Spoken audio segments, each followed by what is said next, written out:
एटा हूँ मो लोकंक सरकार से लोकंक भीतर कौन आम जाऊना गतकाली आलोचना डाकी किंतु आलोचन किसी आम फ्रुटफुल है किसी फलप्रद है तेणु आम पुणी सीज वर्क आज बसीचु एते बारंबार प्रतिश्रुति देकी भी सरकार आम मान कथा शुणुना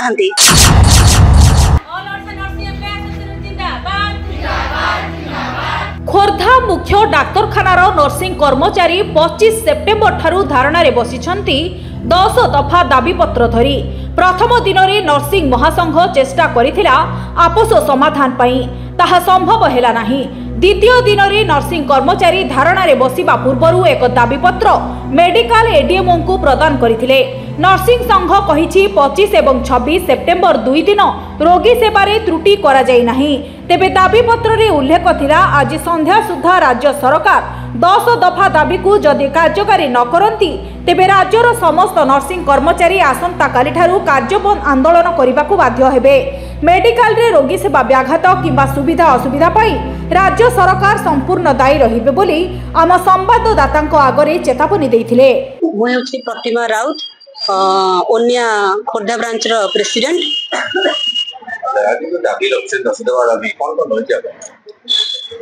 आमर 10 दफा दाबी मध्यरु प्रथम दाबी होछि हमर 2013 मसिया पूर्वरु थिबा चुक्तिभित्तिक नर्सिंग अफसर मानकु सेही अवधि पीरियड टाको मूल चाकरी रे काउंट करके सेटा प्रमोशन देबा। नंबर 2 सीएच मानकु रिभर्ट करबा। नंबर 3 हमर आउटसोर्सिंग जोटा कि घून्य प्रथा सरकार द्वारा गोटे घून्य प्रथा हॉस्पिटल मेडिकल रो मेरुदंड कहा जाउथिबा नर्सिंग अफसर मानकु गोटे आउटसोर्सिंग पद दे आउटसोर्सिंग रे रिक्रुटमेंट करिया गोटे खराब निंदनीय एटा हम चाहूँ सरकार एटा अवॉइड करंतु एवं सेटा को मूलपोछ करंतु। नंबर 4 बहुत सीनियर दीदी माने रहिसंती 35 वर्ष चाकरी अवधि पीरियड सरी गलानी रिटायर्ड टाइम हेलानी फिर भी से जीवन में गोटे भी प्रमोशन पाई पारले नाही। आ गोटे होची हमर आचार्य हरि राज्यरत थिबा नर्सिंग अफसर माने 30 माने 30 वर्ष हेगले मध्य गोटे सुधा भी तांकर एपंड चाकरी रेगुलरेशन हे पारला नाही। तणु सरकार सब बेले कहउछंती एटा होची मो लोकंक सरकार से लोकंक भीतर कोन आमे जाउना आमे नर्सिंग अफसर से लोकंक भीतर मध्ये जाउछु मेरुदंड कोहा जाउछ नर्सिंग अफसर माने सरकार में काम करनाती हेले सरकार आमको आज पर्यंत अवहेलित करछंती। तेणु आमे सरकार को निवेदन करछु ए दाबी गुड़क से पूरण करंतु जदि दाबी पूरण न हुए आज संध्या 5टा 6टा बजे किसी डिस्कशन न हुए आसंता काली आमे संपूर्ण कार्य बंद करबो आ एथिरे जहा असुविधा हबो पब्लिक रो लोक मानकर सरकार सेथिमे दायी रहिबे। मो Manjulata Behera vice president Odisha nursing association Khordha branch. आगे जो धारणा बसतोती आगु तो बसतले कोनटा बसतले अच्छा सर्वप्रथम आपण मानक धन्यवाद दउछि आपण मानक माध्यम रे हमर वार्ता सरकार को पाखरे पहुंची परुछि। तो आपण माने जानिथिबे अगस्त मास 14 तारिख रु आमे ब्लैक बैच पिंधि कि 10 दफा दाबी नै ब्लैक बैच पिंधिथिलु।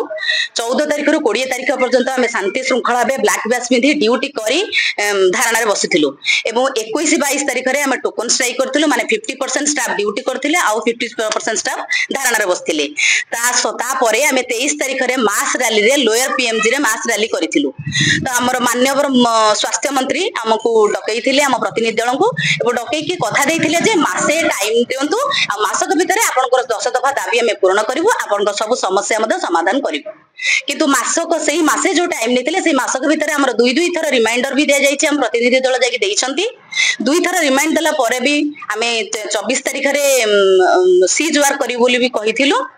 किंतु आमर माननीय स्वास्थ्य मंत्री भी हमको आमर स्वास्थ्य सचिव मध्ये हमको डकैथिले हम प्रतिनिधि दल को आलोचना करिए बोली गतकाली आलोचना पाई मध्ये डाकिथिले किंतु आलोचना रे किछि आमे फ्रुटफुल हेलानी किछि फलप्रद हेला नाही। तने आमे पुणी सीज वर्क रे आदिखारु बसिछु किंतु हमर इमरजेंसी वार्ड रे सब ड्यूटी मैनेज होउची ड्यूटी मैनेज करके आमे धारणा रे बसिछु आउ आमे सीज वर्क करिवो एथि पई जेहेतु हमर किछि सरकार दाबी सुनले नाही। किंतु हमरा आशा अछि हमर प्रिय स्वास्थ्य मंत्री निश्चित भाबरे हमर दुख सुनिबे एवं प्रिय मुख्यमंत्री मध्य आम दुख शुणिबे सही आशा रे आमे आज ठारू सीज वर्कर बसिछु किंतु ड्यूटी मैनेज होउची आज ठू जदि किछि हमर समस्या न शुणिबे स्वास्थ्य मंत्री आमे काल आसंता काली ठारू कंप्लीट सीज वर्क करिवु। माने 10 दफा सही 10 दफा दाबी जो 10 दफा दाबी आमे जणाइथिलु सही 10 दफा दाबी ए पर्यंत पूर्ण हेइ नाही सही 10 दफा दाबी नै आमे सीज वर्कर बसिछु। स्वप्ना मंजरी प्रधान ओनिया ब्रांच ऑडिटर आ डीएचएस खोर्धा ब्रांच।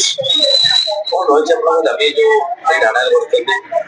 ଆମେ ବାରମ୍ବାର ସରକାରଙ୍କୁ ଅବଗତ କରାଉଛୁ 10 ଦଫା ଦାବି, କିନ୍ତୁ ଆମେ ଏତେ ବାରମ୍ବାର ପ୍ରତିଶ୍ରୁତି ଦେଇକି ବି ସରକାର ଆମମାନଙ୍କ କଥା ଶୁଣୁନାହାନ୍ତି। କଣ ପାଇଁ ସରକାରଙ୍କର ଏତେ ଆମ ପାଇଁ ପାତର ଅନ୍ତର ସେଇଟା ଆମେ ଜାଣିପାରୁନୁ। ଆମେ ଭାବୁଛୁ ଆମେ କଣ ସମସ୍ତଙ୍କୁ ଏତେ ଅବହେଳିତ ନିଷ୍ପେଷିତ? ଆମେ କଣ କୋଉ ମନୁଷ୍ୟର ଗଣା ନୁହେଁ ଯେ ସରକାର ଆମେ ଯେତେ ତାଙ୍କୁ ବିଶ୍ୱାସ କରୁଛୁ ଯେ ହଁ ଆମ କଥା ଶୁଣିବେ, କିନ୍ତୁ ମୁଁ ଭାବୁଛି ସେ ଆମକୁ ଭାବୁନାହାନ୍ତି ଯେ ଆମେ କିଛି କାମ କରୁଛୁ ଦେଶ ପାଇଁ କି ଆମେ କିଛି ଲୋକଙ୍କର ଉପକାରରେ ଆସୁଛୁ। ସେଥିପାଇଁ ଆମେ ସରକାରଙ୍କୁ ନିବେଦନ କରୁଛୁ ଯେ ଦୟାପୂର୍ବକ ଆମେ ଯେମିତି ଆପଣ ଆମ କଥା ପ୍ରତିଶ୍ରୁତି ହିଁ ପୂରଣ କରନ୍ତୁ, ସେତିକି ଆମର ରାଜ୍ୟ ଦାବି। ଆମେ ଚାହୁଁଛୁ ଆମର ଫଳପ୍ରଦ ହଉ ଆମର 10 ଦଫା ଦାବି, ସେତିକି ଆମେ ନିବେଦନ କରୁଛୁ। Santosh Kumar Nayak, Banpur nursing officer, Balugaon CS. କଣ କହିବେ ଆଜି ଯୋଉ ଧାରଣାରେ ବସୁଛନ୍ତି? ବାରମ୍ବାର ଆଗରୁ ଧାରଣା ଦିଆଯାଇଥିଲେ ବି ସରକାର ଏ ପର୍ଯ୍ୟନ୍ତ କିଛି ବି ନିଷ୍ପତ୍ତି ନେଇନାହାନ୍ତି, ଯାହାଦ୍ୱାରା ଧାରଣା ଲାଗୁ ରହିଛି। କିନ୍ତୁ ଏ ପର୍ଯ୍ୟନ୍ତ ବି ଏମର୍ଜେନ୍ସି ଡ୍ୟୁଟି ଲାଗୁ ରହିଛି। ଯଦି କାଲି ଭିତରେ ଆଜି ସନ୍ଧ୍ୟା ଭିତରେ ଯଦି କିଛି ଫଳପ୍ରଦ ନହେଲା, ଯାହା 10 ଦଫା ଦାବିକୁ ଯଦି ପୂରଣ ନ କରନ୍ତି ସରକାର, କାଲିଠୁ କାର୍ଯ୍ୟବନ୍ଦ ଆନ୍ଦୋଳନ ଜାରି ରହିବ। ଆମେ ବାରମ୍ବାର କହିଲା ପରେ ବି ସରକାର ଆମ କଥାକୁ ନିଷ୍ପତ୍ତି କିଛି ଏ ପର୍ଯ୍ୟନ୍ତ ନଉନାହାନ୍ତି। ଏମର୍ଜେନ୍ସି ଡ୍ୟୁଟି କରିକି ମଧ୍ୟ ଆମେ ଛୁଟି ବି ଏ ପର୍ଯ୍ୟନ୍ତ ପାଇପାରୁନୁ। କମ୍ପେନସେଟରୀ ରିଲିଫ ଆମର ଦାବି କରାଯାଉଛି। ସିଏଚଓ ମାନଙ୍କୁ ନର୍ସିଂ ଅଫିସର ପୋଷ୍ଟିଂ ଦିଆଯାଇକି ବି ସିଏଚଓ ମାନଙ୍କୁ ସେମାନେ ବାଧ୍ୟ କରାଯାଇ ସେମାନଙ୍କୁ ସିଏଚଓ ପୋଷ୍ଟକୁ ନିଆଯାଇଛି, ଯାହାଦ୍ୱାରା ସିଏଚଓ ମାନେ ସବୁ ମାନେ ସମସ୍ତଙ୍କର ଡ୍ୟୁଟି ନିଜେ କରୁଛନ୍ତି। ଏମ୍ପିଏସଡବ୍ଲ୍ୟୁ ମେଲ୍, ଏମ୍ପିଏସଡବ୍ଲ୍ୟୁ ଫିମେଲ, ତା ସହିତ data entry operator, sweeper work ବି ସମସ୍ତେ ତାଙ୍କର ନିଜ କାମ ନିଜେ ନ କରିକି ସିଏଚଓ ପୋଷ୍ଟରେ ଥାଇକି ବି ନର୍ସିଂ ଅଫିସର ପୋଷ୍ଟକୁ ନ ନିଆ ହେଇକି ବି ସେ ତାଙ୍କର କାମ ନ କରିକି ଏସବୁ ପୋଷ୍ଟକୁ ତାଙ୍କେ ନିଜେ ବି କରିଯାଉଛନ୍ତି। ଏତେ ପୋଷ୍ଟ ଦେଲା ପରେ ବି ଆମର ଏଇ ଆଉଟସୋର୍ସିଂ ପ୍ରଥା ବି ଉଚ୍ଛେଦ ଏ ପର୍ଯ୍ୟନ୍ତ ହେଇପାରି ନାହିଁ, ଯାହାଦ୍ୱାରା ଆମେ ସରକାରଙ୍କ ପାଖେ ନିବେଦନ କରୁଛୁ କି ଆଜି ସନ୍ଧ୍ୟା ଭିତରେ ଯଦି କିଛି ନିଷ୍ପତ୍ତି ନ ନିଆଯାଏ, କାଲିଠୁ କାର୍ଯ୍ୟବନ୍ଦ ଆନ୍ଦୋଳନ ଜାରି ରହିବ। ଖୋର୍ଦ୍ଧାରୁ ଧୀରେନ୍ଦ୍ର ପ୍ରତିହାରୀଙ୍କ ରିପୋର୍ଟ, ମୁସିକା ନ୍ୟୁଜ।